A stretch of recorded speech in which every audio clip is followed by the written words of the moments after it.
ഇത് മാസ് മോട്ടോഴ്സിന്നാണ്. Honda Unicorn BS6 model വണ്ടിയാണ്. നമുക്കതിനകത്ത് എഞ്ചിൻ ഓയിൽ മാറ്റണം, അതേപോലെ എയർ ഫിൽറ്റർ ചെക്ക് ചെയ്തിട്ട് ആവശ്യമെങ്കിൽ മാറ്റാം. ഗിയർ ചില സമയങ്ങളിൽ ടൈറ്റ് പറയുന്നുണ്ട്. പിന്നെ വണ്ടി ഓടിക്കുന്ന സമയത്ത് ഒരു സ്മൂത്ത് ഇല്ലാന്നൊരു കംപ്ലൈൻറ്റ് പറയുന്നുണ്ട് കേട്ടോ.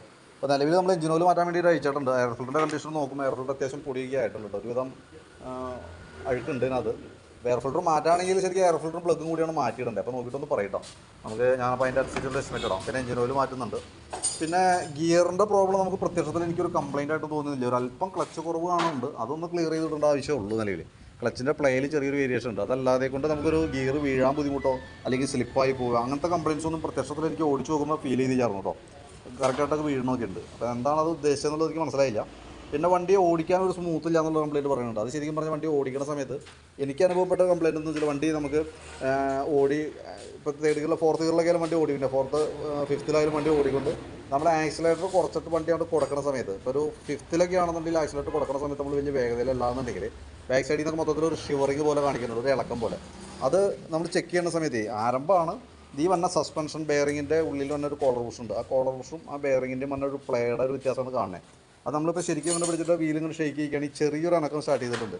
ആ ഒരു കംപ്ലയിൻ്റാണ് ഓടിക്കുമ്പോൾ നമുക്ക് ഫീൽ ചെയ്തത്. അതല്ലാതെ നമുക്ക് ഓടിക്കുന്നതിന് വേറെ പ്രോബ്ലംസോ കാര്യങ്ങളൊന്നും കാണുന്നുണ്ടായി. പിന്നെ ടയർ ഇപ്പോൾ തീർന്നതിൻ്റെതായിട്ടുള്ളൊരു പാളിച്ച കാണുന്നുണ്ട്. അതൊരു ഹാൻഡിലുമൊക്കെ ഒരു ബലം അനുഭവപ്പെടുന്നുണ്ട്. അതായത് നമുക്ക് ടയർ ഗ്രിപ്പ് കുറയുമ്പോൾ ഹാൻഡിലപ്പോൾ നമ്മൾ ഒരുപാട് ബലം പിടിക്കേണ്ടി വരും. ആ ഒരു പ്രോബ്ലം ഒഴിച്ചാൽ വേറെ പ്രശ്നങ്ങളൊന്നും ഓടിക്കുന്നതുമായി ബന്ധപ്പെട്ട് നമുക്ക് ഫീൽ ചെയ്തിട്ടില്ല. അപ്പോൾ നമ്മൾ എയർ ഫിൽറ്റർ മാറ്റേണ്ടെങ്കിൽ കൂട്ടത്തിൽ നമുക്ക് പ്ലഗും കൂടി മാറ്റിയിടണം കേട്ടോ. അപ്പോൾ എയർ ഫിൽറ്റർ പ്ലഗും കൂടിയാണ് സെറ്റായിട്ടാണ് നമുക്ക് മാറ്റേണ്ടി വരാം. പിന്നെ ടയർ പ്രഷർ കാര്യങ്ങളൊക്കെ ജസ്റ്റ് ഒന്ന് നോക്കി വെച്ചേക്കാം. ടയർ ഈ പറഞ്ഞ ഇടയ്ക്കെപ്പോഴും ഒന്ന് മാറ്റാൻ ശ്രമിക്കാം. അതേപോലെ തന്നെ ഈ സസ്പെൻഷൻ്റെ ബെയറിംഗ് സെറ്റ് അത് നമുക്ക് മാറ്റുന്നുണ്ടെങ്കിൽ നോക്കിയിട്ടൊന്ന് പറയാം. അപ്പോൾ അതനുസരിച്ച് നമുക്ക് ബാക്ക് സെക്ഷൻ ഫുള്ളായിട്ട് അഴിച്ചാലാണ് നമുക്ക് അതിൻ്റെ ബെയറിംഗ് മാറ്റാൻ പറ്റുള്ളൂ. നീഡിൽ ബെയറിംഗ് ആണ്. നീഡിൽ ബെയറിംഗ് വിത്ത് കോളറാണ് തന്നെ കേട്ടോ. അപ്പോൾ വീഡിയോ കണ്ടുമ്പോൾ നോക്കിയിട്ടൊന്ന് റിപ്ലൈ ഇടാം. അതനുസരിച്ച് നമുക്ക് വർക്ക് ചെയ്യാം. അതായത് എഞ്ചിൻ ഓയിൽ മാറണം, എയർ ഫിൽറ്ററും പ്ലഗ് ഞാൻ എസ്റ്റിമേറ്റിൽ ഉൾപ്പെടുത്തുന്നുണ്ട്. സസ്പെൻഷൻ ബെയറിങ്ങിന് വന്ന ചിലവ് ഞാൻ അതിനകത്ത് എസ്റ്റിമേറ്റിൽ കാണിക്കാം. അപ്പോൾ അത് നോക്കിയിട്ടൊന്ന് പറഞ്ഞാൽ മതി. പിന്നെ ഗിയറുമായി ബന്ധപ്പെട്ട് ക്ലച്ച് അഡ്ജസ്റ്റ് ചെയ്യാനുള്ളൂ, വേറെ പ്രോബ്ലംസ് ആയിട്ടൊന്നും നമുക്ക് ഫീൽ ചെയ്യണില്ല കേട്ടോ. ഇത്രയും ഭാഗമാണ് നമ്മൾ അതിനകത്ത് ഉൾപ്പെടുത്തുന്നത്. അപ്പോൾ അത് നോക്കിയിട്ടൊന്ന് പറയാം. പിന്നെ അതിൻ്റെ സ്പീഡോമീറ്റർ ഓൾറെഡി കംപ്ലയിൻ്റ് ആണ്. അത് മീറ്ററിൻ്റെ കംപ്ലയിൻ്റ് ആയിട്ട് നമുക്ക് ഫീൽ ചെയ്യണമെന്ന് വെച്ചാൽ ശരിക്കും മെക്കാനിസം പോയതാവാനാണ് സാധ്യത. ഈ മെക്കാനിസം അസംബ്ലി ഉണ്ടല്ലോ, അത് കൗണ്ട് ചെയ്ത് അതിൻ്റെ അക്കങ്ങൾ കൗണ്ട് ചെയ്ത് നിൽക്കുന്നത് അബ്നോർമലായിട്ടാണ്, സാധാരണ രീതിയിലല്ല നിൽക്കണേ. അത് കേബിൾ ചിലപ്പോൾ പൊട്ടിയതാണെങ്കിൽ കേബിൾ മാറ്റിയിട്ട് നോക്കിയാൽ നമുക്ക് അറിയാതെ എങ്ങനെയാണെന്നുള്ളത്.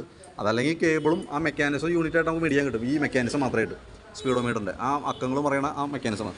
അപ്പോൾ അത് മാത്രമായിട്ട് കംപ്ലയിൻ്റ് ഉണ്ടെങ്കിൽ അത് മാത്രമായിട്ട് കിട്ടും. അങ്ങനെ വേണമെങ്കിൽ അങ്ങനെയും മാറ്റിയിടാം. കാരണം വണ്ടിയുടെ മെയിൻ്റനൻസും ഒക്കെ കിലോമീറ്ററിൻ്റെ അടിസ്ഥാനത്തിൽ വരാം. അപ്പോൾ അത് നോക്കിയിട്ട് ചെയ്ത് പോകാൻ നല്ലതാണ്. അപ്പോൾ അതിനകത്ത് മീറ്റർ കേബിൾ ഞാൻ ഉൾപ്പെടുത്തുന്നുണ്ട്. മെക്കാനിസത്തിൻ്റെ റേറ്റ് ഞാൻ താഴെ എഴുതിയിട്ടാണ് എസ്റ്റിമേറ്റിൽ. അപ്പോൾ ആവശ്യമാണെങ്കിൽ നമുക്ക് അതുകൂടി മാറ്റി വയ്ക്കുകയാണെങ്കിൽ അതായിരിക്കും കുറച്ചുകൂടി ബെറ്റർ കേട്ടോ. അപ്പോൾ ഡീറ്റെയിൽസ് ആയിട്ടുള്ള എസ്റ്റിമേറ്റ് വാട്സാപ്പിൽ ഇടാം. നോക്കിയിട്ടൊന്ന് റിപ്ലൈ ഇട്ടാൽ മതി.